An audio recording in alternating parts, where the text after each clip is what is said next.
Welcome to the deep dive. Today, we're plunging into a really chilling story from Egypt's past, a hidden horror from the 1980s. That's right. A serial killer case that genuinely terrified Cairo, but one that many people might not even know about today. Exactly. So, our mission, our deep dive here, is to untangle this disturbing case. We want to understand how someone so dangerous could operate, under the radar for so long. And also look at the details, the really intricate things that eventually led to his downfall. It's quite a story. Let's set the scene. Imagine it's March 1985, a crisp morning near Cairo, in El Marg. It's quiet, kind of desolate near the Al Tawfiqiyya Canal. Yeah, you can almost picture it, that sort of heavy stillness, maybe some distant city sounds, but right there by the water. Yeah. Quiet. And locals are starting to gather, murmuring. Something's wrong. They're looking at the canal, the murky water, and then someone spots it, something floating, face down. It's a body, a young man, maybe early 30s, and the details are brutal right from the start. His hands are tied tightly behind his back. Yes. With his own undershirt, part of it. The rest of the fabric was twisted really tightly around his neck. Strangulation, no question. Grim. So the police arrive, forensic teams, the whole setup. Right. But the scene itself is strange, eerily calm, no signs of a fight, no struggle. It's unsettling. And who was he? Just a simple day laborer, originally from Minya, upriver, come to the city for work, and almost nothing was stolen. A cheap watch, a tiny bit of cash. Which makes no sense, right? Why him? Why target someone with nothing? Exactly. And how did the killer manage it with no resistance? That was the immediate puzzle, a very disturbing start. You'd hope it was just a one-off, a terrible, isolated incident, but it wasn't. No, unfortunately not. The dread, it just started to spread, because just 1 week later, another body. Where is that? Also in El Marg, but in some agricultural fields. Again, that sort of remote, deserted feeling. This victim was younger, a soldier in his 20s. And the method. Identical, face down, hands bound, strangled, this time with a keffiyeh, the headscarf.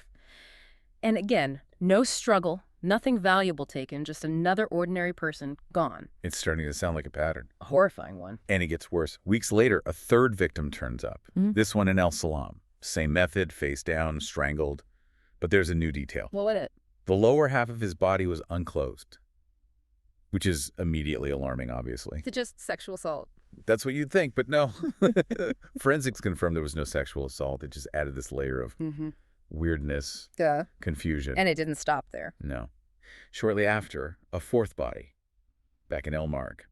An older man this time, maybe in his 60s, also stripped from the waist down, found face down in this really bizarre, almost prayer-like position, prostrate. But again, no sexual assault. Again, no. Just staged that way. It was deeply disturbing. I can only imagine the fear in those neighborhoods. El Marg, El Salam, Matareya. People must have been terrified. Absolutely. By the end of 1985, you've got 9 similar murders reported. 9. The fear was palpable. People stopped going out alone, especially near deserted areas. Everyone was suspicious. You're living with this constant threat. Knowing someone is out there picking people, seemingly at random, people just like you, it's chilling. And for the police, it was a nightmare. They started piecing together these patterns, trying to make sense of it. What were the key things they noticed? Okay, first, the method. Always strangulation, undershirt, keffiyeh, handkerchief, whatever was there. And always hands tied behind the back. Super consistent. Right. Second, the victims. All simple people. Laborers, soldiers, ordinary folks. Little or nothing stolen. The motive clearly wasn't robbery. Which makes the nudity even stranger. Yeah. That was the third point. Yes, the nudity. Lowy clothing removed on most later victims, but zero evidence of sexual assault. It was baffling. What did it mean? And the lack of struggle. Point 4. Astonishing, really. Even strong young men, no defensive wounds. How was he doing it? Was he drugging them, tricking them? It was a huge question mark. Okay, what else? 5th, no link between the victims. None at all. And no connection between them and the crime scenes, these remote fields and canal banks. That screamed luring. He wasn't finding them there. He was bringing them there. Which ties into the 6th point, the locations themselves. Exactly. These weren't random spots. They were chosen. Remote, unpopulated agricultural land across these 3 areas. He knew these places. He'd studied them. Calculated. Very. And that led to the 7th and honestly the most terrifying conclusion for the investigators. Which was? No apparent gain. Yeah. No robbery, no revenge, no obvious motive. It looked like killing for the sake of killing, a kind of predator they just hadn't really encountered before. Okay, so let's just pause on that. A full year goes by. A killer is active, methodical, leaving bodies.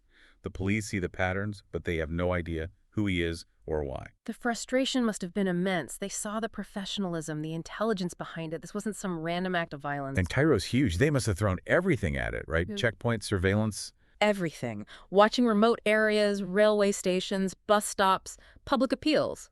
But nothing. Not a single solid lead for over a year. The pressure was enormous, the public was terrified, and this guy just kept disappearing. It seems hopeless. How does a case like that even break? Well, that's where it gets really interesting. It wasn't brilliant detective work, not initially anyway. It was a mistake. A single, almost unbelievable mistake by the killer. Finally, a break. A huge one. It started like any other call. An officer on patrol finds another body. Looks like the same MO. Right. But as the officer gets closer, he sees something. A faint sign of life. Unbelievable. Wow. So they rush him to the hospital. Immediately. Yeah. He's in a coma. For 2 days, everyone's just waiting, hoping. Police, doctors, is this finally the witness they need? And he wakes up. He does. Miraculously, he regains consciousness. He's terrified, obviously, but coherent, and he tells them everything. What did he say happened? How did the killer get him? It's fascinating and chilling. He said he was in Giza Square, busy place, when a man approached him. 30s, looked like he was from Upper Egypt, darker skin, wearing a galabia, a turban. And the victim remembered his eyes. Unsettling eyes. And this man. Claimed to be an undercover police informant. He even flashed something that looked like a pistol. He told the victim he was wanted for some crime. Intimidation. Totally. He said, look, to avoid trouble, just come with me to the station willingly. Cooperate. And the victim believed him. He did. He was terrified. But as they started walking, he got suspicious. They weren't heading towards any police station. They were going somewhere remote, out towards agricultural land. But he still went. Yeah, I mean, he thought he was with the police, right? Fear keeps you moving sometimes. When they reached this really secluded spot, the informant told him to tie his own hands behind his back. What? Why? The story was it would show obedience, make things easier for him with the police, a sign of cooperation. And he did it? In his fear and confusion, yes, he complied. And the second his hands were tied, the informant attacked, wrapped something around his neck, strangled him. He passed out, woke up in the hospital. That is incredible. The first solid description, the method of luring explained. Exactly. This was it. The police brought in a forensic artist immediately, working closely, painstakingly with the survivor. To create a sketch. Yes. Capturing every detail the survivor could remember, the face, the eyes, the clothes. That sketch became the key. It was distributed everywhere, every checkpoint, every police unit in Cairo. Now they had a face. The hunt intensifies. How long did it take after the sketch went out? About 5 months. 5 tense months. Everyone's on edge looking for this face. And then? Then, early Ramadan, 1986, a routine checkpoint in Matareya. There's a minor scuffle near a bus. An Upper Egyptian guy and a soldier are arguing. Nothing major, seems like. So they take them both to the station. Standard procedure. But at the station, the soldier explains why they were fighting. He says the Upper Egyptian man had approached him, claiming to be an informant, trying to take him to the police station. No way. Yes, the exact same story the survivor told. The police officers there, they just knew. Instantly, that chilling echo, they had him. Soliman Abdel Rahman Soliman. Wow. Yeah. What did Suleiman do? Did he confess right away? Oh, no. Initially, he was completely brazen, denied everything, challenged them, bring anyone who can identify me. Cocky, almost. Big mistake. Huge, because first they showed him the composite sketch, the shock on his face, seeing his own likeness staring back.